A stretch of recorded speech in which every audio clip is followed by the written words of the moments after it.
طالبان هو تر پخوا مو ستر تغییر کړی. طالبان وایي له پخواني وخت څخه یې اوس په پراخه کچه تغییر کړی او په هر عرصه کې د بریا تر پولې رسیدلي. طالبانو په خپله ورځنۍ سرمقاله کې هغو پوښتنو ته په غبرګون کې چې آیا طالبانو له پخواني وخت څخه کوم بدلون کړی ویلي چې په نظامي ډګر کې پراخ تغییرات راغلي او د دې لپاره یې د فاتح ځواک په نامه د وروستیو خپاره شوي ویډیویي اسدارو یوه بیلګه یاده کړې. طالب ضروري تغییر کړی، البته هغه تغییر چې د طالب دښمن یې توقع نه درلوده. د طالب دښمن دا نه غوښتل چې د جومات او مدرسې غریب طالب دې دومره اعداد او وړتیا ترلاسه کړي چې نن یې خلک بیلګه د فاتح ځواک په ویډیویي صحنو کې ویني. سرمقاله وړاندې وایي څوک چې د طالب تغییر په اړه پوښتنې مطرح کوي د هغوی هدف او تمه دا وي چې ګویا طالب به له خپلو دیني او ملي ارزښتونو تیر شوی وي. د نړۍ د زبر ځواک د زور او زر او پروپاګند په دان کې به راحصار او د ماډرنې دیکتاتورۍ ډیموکراسۍ د لارې لاروی به ترې جوړ شوی وي. نه به خپل ارزښتونه پیژني، نه به د حریت استقلال فکر ورسره وي.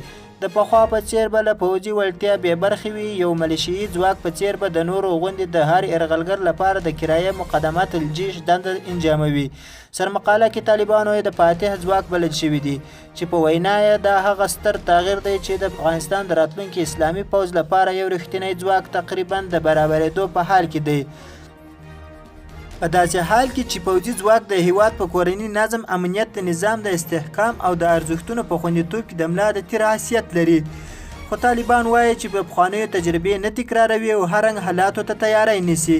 د مخکنیو متجاوزینو له شکستونو څخه وروسته د ازادي غوښتونکو افغانانو نیمګړتیا دا وه چې استقلال به یې د سر په بیه ترلاسه کړ، خو د حفاظت لپاره به یې د پوځي ځواک او قوت د نشتون له امله د قربانیو نتیجه په اوبو لاهو شوه. ولې دا ځل به انشاءالله دا تجربه نه تکراریږي.